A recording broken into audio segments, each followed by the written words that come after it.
Magandang gabi mga idol. At mag-update ako sa inyo sa isang puno na to. Ito yung bantigi na semi-cascade. At ang edad niya buhat ng pinurse layout natin ay naglalaro na ng 7 weeks. At ano ba yung nag-injure sa kanya at ano ba yung naging haba niya buhat nung nag-first layout tayo sa kanya. So nung nag-first layout tayo sa kanya, ang haba niya ay nasa almost 2 inches lang. So dito ngayon sa puno na to, merong mga nag-advance na kagaya nito, ang haba nito. Yung winair natin dito sa sanga na to, naglalaro lang ng kulang 2 inches. So ngayon, haba na niya, naglalaro na ng 1, 2, 3, 4, 5, 6 inches itong isang branch na to. So yan. So yung iba naman, hindi talaga magpare-parehas yan ng lakas. Meron talagang mauuna dyan, merong mahina. So, dito ngayon, ang gagawin natin, tatanggalin natin yung mga tumubo sa katawan na dating tinatanggal natin at ngayon tatanggalin uli natin. Pagkatapos noon, magbabaklas tayo ng wire, then papalitan natin ng number 2 mm na size ng wire. So, madali salita, maglilinis tayo uli. Kung ano yung ginawa natin bago siya nag-first layout, so ganun uli yung gagawin natin dito. Pero ang kagandahan sa gagawin natin, sa kada isang branch, magpipili na tayo ng sanga dahil nag-multiply na siya. Kagaya nito, may mga multiply na yan. Tsaka dito. So, kinakailangan maagapan na agad yan para doon na pumunta sa tama. So, yung iba may secondary na, yung iba wala pa. Ang gagawin natin ngayon dito, tatanggalin natin yung mga nandito sa mga branch. Mga branch na yan. Kukunin natin yung secondary iba para lumaki na yung primary. Unahin muna natin to. Sabi ko nga lagi, pag nagle-layout ako, nagwa-wire. Kung ano yung mga nasa baba, yun yung uunahin. So, ito yung una. Sunod dito. Sunod yun. Hanggang makarating tayo sa continue ng trunk. So, ito yun. Yung magdadala ng apex natin. So, yun. Ang gagawin ngayon nandito, tatanggalin natin yung hindi natin kailangan ng mga branches sa katawan. Sa mga doon sa mga sanga natin, na kagaya nito, so lilinisin natin yan, magtitira lang tayo ng secondary. Ititira na natin yun. So maraming tumubo na hindi naman kailangan. Kumakain pa yan. So yung unang pili natin dyan, nandyan din yan. So, lagi natin tinatanggal dapat yan. So yun yung mga unwanted branches. Tanggalin.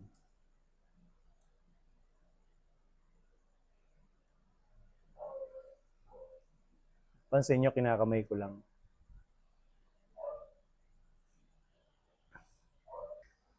So, bali apat yung kinuha natin na sanga dito sa ilalim. Ito yung isa, ito naman yung isa, at ito yung nasa likod, at ito naman yung buntot, yung pinaka-continue ng trunk natin. Itong isa na to. Ngayon, ang gagawin natin ngayon dito, pipilian na natin yan. So, ito, nakita nyo itong secondary na to. Masyadong malapit yan dito sa pinagtubuan. Tatanggalin natin yan. Ito ngayon, malapit pa rin masyado yan. Tanggalin natin to.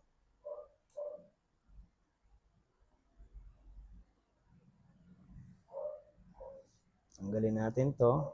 Ito na yung secondary, isa. So, mapapansin nyo, nasa 12 o'clock siya, di ba? So, dadalhin natin mamaya ng 1 o'clock yan. Dito natin dadalhin yung node.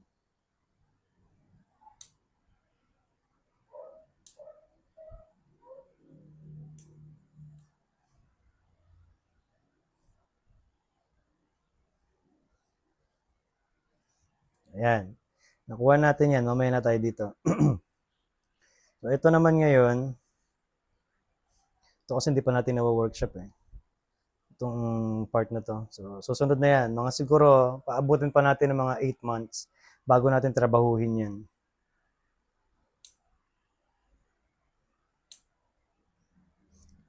So, ganun din, mula dito sa pinagtubuan ng primary na to, ito ngayon masyadong malapit doon. So, kunin natin kasi babanggayan dito eh.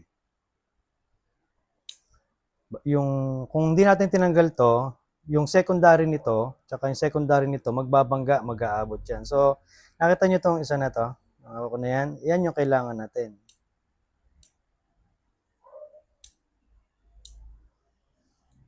Tapos, yung gitna na to, yung gitna na yan, nakita nyo may mga sanga. Hindi ko tatanggalin yung mga nasa taas na yan. Ang tatanggalin ko lang na dahon, ito. Yung mga naglaylayan na yan. Yan. So, kung mapapansin nyo, natira lang yung mga dahon na nakatayo. So, ganun din dito. Ganun din dyan. So, iwanan na natin yung isa pa. So, ito, yung number 1, secondary, doon pupunta. Ito naman yung number 3. So, tanggalin na natin yung isa na to. Ito.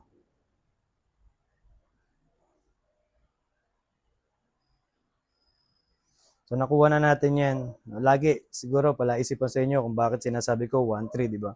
So, palalakihin lang natin to na tulong ng 1-3, and then, set back natin yan dito sa part na yan. Matitira dalawa na yan. So, yung number 2, doon tutubo sa number 3. Kung ano yung distansya nito, kung dalawa na to, ganun din yung distansya. Pag humaba na itong number 3 na to, ganun din ang distansya, doon yung palalabasan yung number 2. So, baklasin natin yung wire. Ito nyo, 1.5 yan. Papalit tayo ngayon. Gagawin natin 2 mm.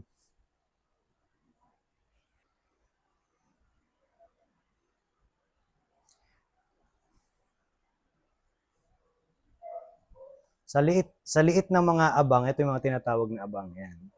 Sa liit ng mga abang na yan, hindi ako magtataka, mga 3 taon buo to.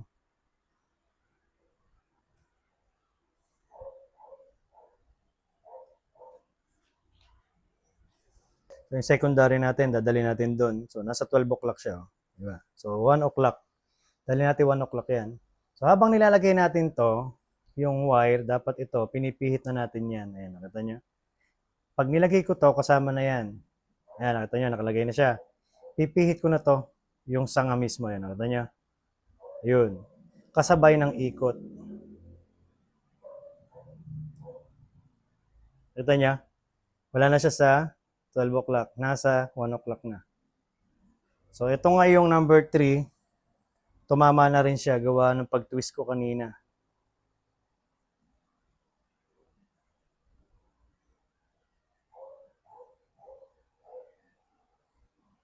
So, konting twist na lang yan. Yun. So, dito naman tayo ngayon. Ito, dapat madala na doon sa kabila, di ba? So, kailangan, habang nilalagay natin yung wire,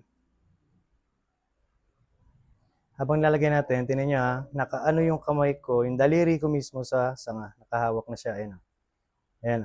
Tapos, ipit. Iipitin nyo na. Tapos, pagkaipit nitong wire na to, ito ngayon, nasa harapan, nasa unahan yung mga daliri ko dito sa sanga.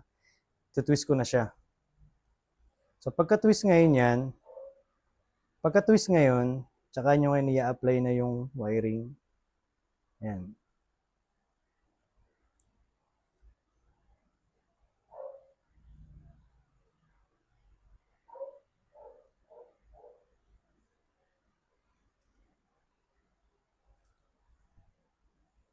So, ngayon, konting twist na lang yan. Malalayout natin tong isa na to. Ito kasi yung gitna.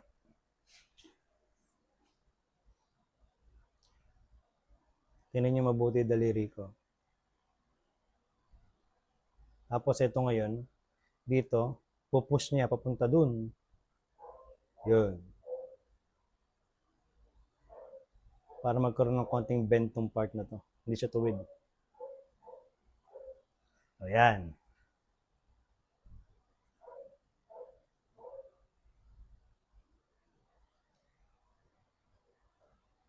Napansin nyo, hindi malikot.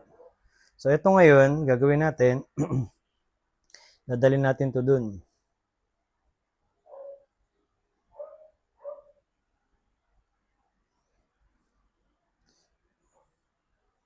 1, 3. Ngayon, pag ito nilayout natin, yung secondary natin, nakaposition na maayos yan. Nakita nyo? So, ito naman ngayon, tsaka ito. Dito naman. So, ito naman ngayon, isa. Babaklas tayo dyan.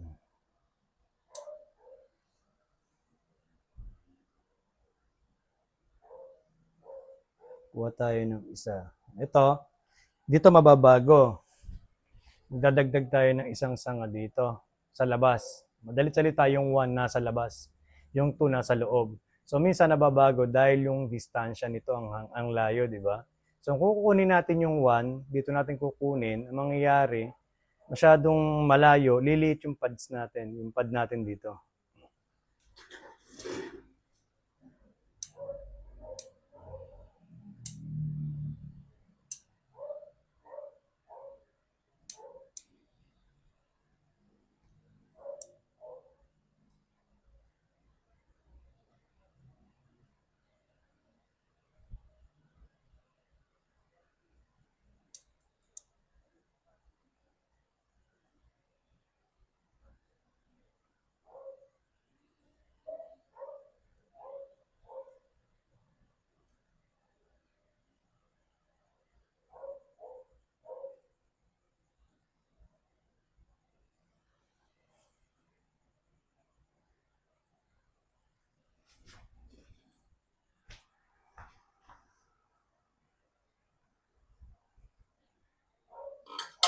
Palit tayo ng wire.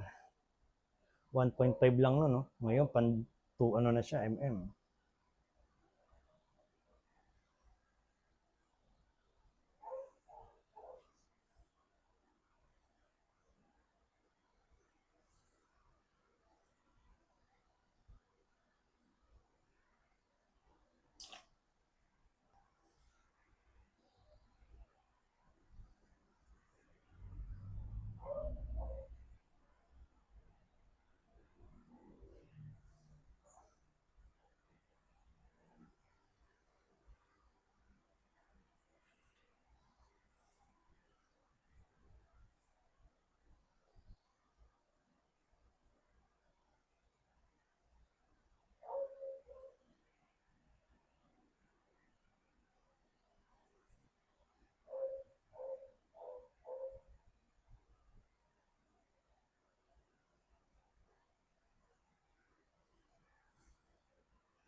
Tatanggalin ko yung dahon nito. Titira ko lang yung mga maliliit kasi mga ano na yan, secondary. Hindi lang humong lumalabas pa.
Ngayon, doon sa nakita yung ginawa ko sa kanya na nagpalit tayo ng wire, then pinili na natin yung mga secondary.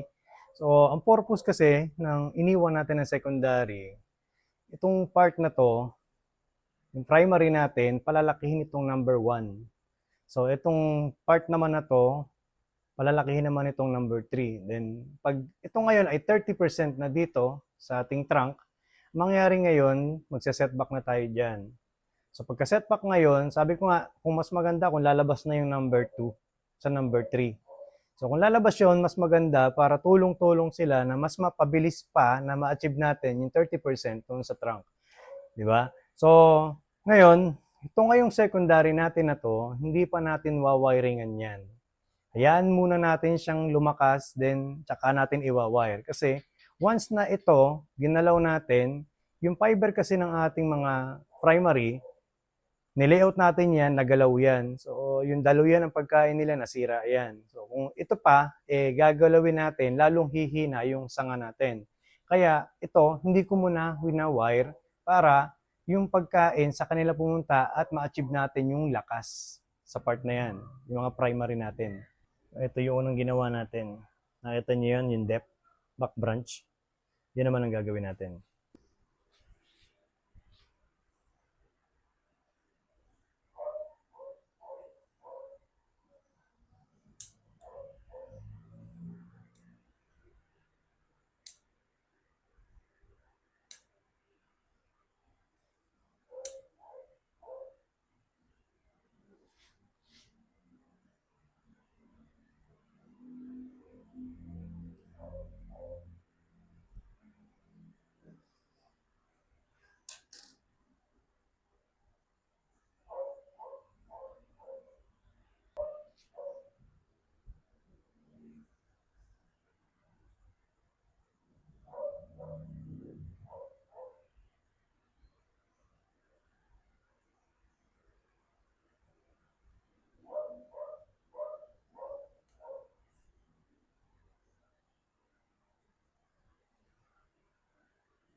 Nakita nyo? Halos walang natira kasi hindi tama yung mga secondary na sumupling doon sa ating unang sanga. So, ganun talaga, wag natin ipilit yung mga sumusupling na hindi naman kailangan para lang mapabilis mabuo yung bonsai. Ibig sabihin, nagsimula tayo sa tama, itama na natin lahat. So madali lang yan kasi may mga secondary na node naman na ganyang kaliliit na sumusupling. So pwede yan, pahabain lang natin para sa next step natin. Ito gin to. Hindi ko lang binabalatan pa. Kasi gusto ko kasi pag binalatan ko yung mga parte na yan, kasabay na yung mga workshop ng mga sugat. So yun, hanggang dito na lang muna yung video natin. At ito lang yung nakaya natin gawin ngayon. At ito yung susunod kong gagawin, yung part na to. So pipilitin kong matapos yan para ma-upload natin yung pagtatapos nito sa ating YouTube channel. So hihimayin natin lahat para mas madali natin maintindihan yung sistema ng paggawa sa puno na to at para ma-i-apply nyo din yung ginagawa ko sa mga puno nyo. So mahirap kasi mag-edit ng mga video sa ating kaya pinuputol-putol natin. So ito yung part 1. Post ko ulit ito sa aking YouTube, yung part 2 nito, yung pagtatapos mga idol. So yun lang, at na-share ko sa inyo yung update ng second wiring nito at kung paano yung mga sistema. So hintayin natin yung part 2 mga idol. Magandang gabi uli and thank you sa inyong suporta. Yung